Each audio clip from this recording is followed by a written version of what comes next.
নমস্কাৰ, মোৰ নাম পূৰবী দত্ত। মই ছিনিয়ৰ ডায়েটিচিয়ান ডাউনটাউন হস্পিটেল।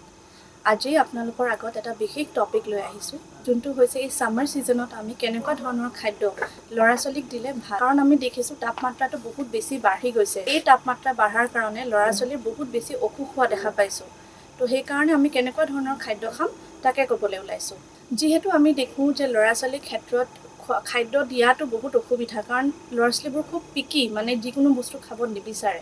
কিন্তু আমি এজ এ পেৰেণ্ট আমি কেনেকুৱা ধৰণৰ খাদ্য দিম, আমি চাম যাতে খাদ্যৰ প্লেটখনত আমি প্ৰথম ধৰক ব্ৰেকফাষ্ট দিছোঁ বা লাঞ্চ দিছোঁ, সেই প্লেটখনত যাতে আমি ভাগ কৰি ল'ব পাৰোঁ।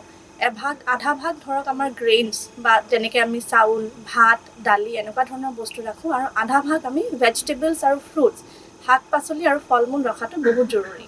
তেতিয়া আমি এটা সুষম আহাৰ আমি ল'ৰা ছোৱালীক দিব পাৰোঁ। এতিয়া যিহেতু সুষম আহাৰ বুলি ক'লোঁ, ল'ৰা ছোৱালীক দিয়াটো অলপমান অসুবিধা।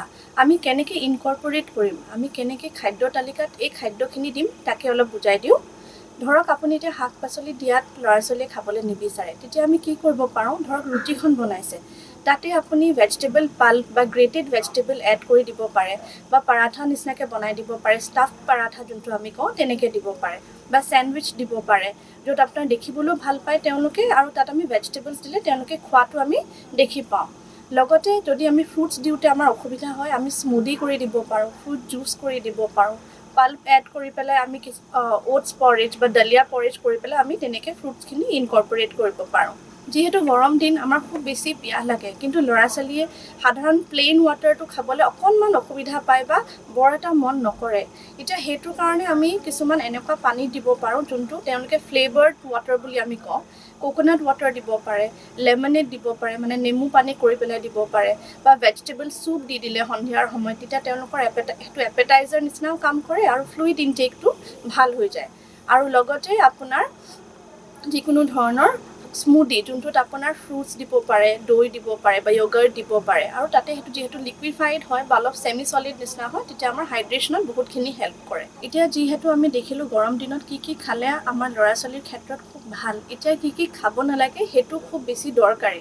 যেনেকৈ ধৰক আমাৰ গৰম দিনত আমি ওলাই যাওঁ বাহিৰলৈ, এতিয়া বাহিৰত ওলাই যোৱাৰ লগে লগে আমাৰ ল'ৰা ছোৱালীৰ খুব বেছি মন যায় ষ্ট্ৰীট ফুড খোৱাটো, কিন্তু সেইটো যাতে আমি ৰখাব পাৰোঁ বা আমি কিছুমান ৱেজ উলিয়াওঁ যাতে সেই ষ্ট্ৰীট ফুডখিনি আমি এভইড কৰোঁ, সেইটো খুব বেছি দৰকাৰী। কাৰণ আমি এইটো নাজানো তেওঁলোকে কি পদ্ধতিত বনাইছে, কিমান তেল ব্যৱহাৰ কৰিছে, কিমান জ্বলা ব্যৱহাৰ কৰিছে, যিটোৰ কাৰণে আমি দেখোঁ যে ল'ৰা ছোৱালীৰ পেট বিষ হৈছে বা বমি ভাৱ আহিছে বা ধৰক পায়খানা হোৱা দেখোঁ। সেইকাৰণে আমি ষ্ট্ৰীট ফুডটো এভইড কৰা খুব দৰকাৰী। এতিয়া ঘৰতো যদি আমি খুব বেছি তেলত ভজা বস্তু দিছোঁ, সেই বস্তুখিনি এভইড কৰা ভাল, কাৰণ যিহেতু বহুত গৰম, খুব বেছি তেলীয়া বস্তু খালে ল'ৰা ছোৱালীৰ ক্ষেত্ৰত দেখা যায় তেওঁলোক খুব ভাগৰুৱা হৈ যায়, কাৰণ গধুৰ যেন অনুভৱ কৰে তেওঁলোকে।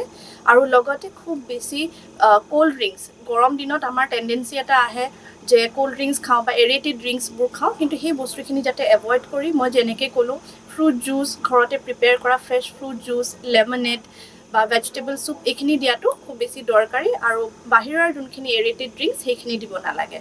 আৰু লগতে আমাৰ বাহিৰৰ দ্য ফাষ্ট ফুড যোনখিনি আমি কওঁ, য'ত আমাৰ ম'ম'জ বা চাওমিন এইখিনি বস্তু আহে, সেইখিনি বস্তু এভইড কৰাটো ভাল, বিশেষকৈ বাহিৰত, কাৰণ তাতে আমাৰ MSG যোনটো আমি আজিনামোটো বুলি কওঁ, সেইটো দিয়া যায়। ল'ৰা ছোৱালীৰ ক্ষেত্ৰত সেইটো বেছি পৰিমাণে খোৱাটো অলপ অসুবিধাজনক বুলি আমি দেখা পাইছোঁ।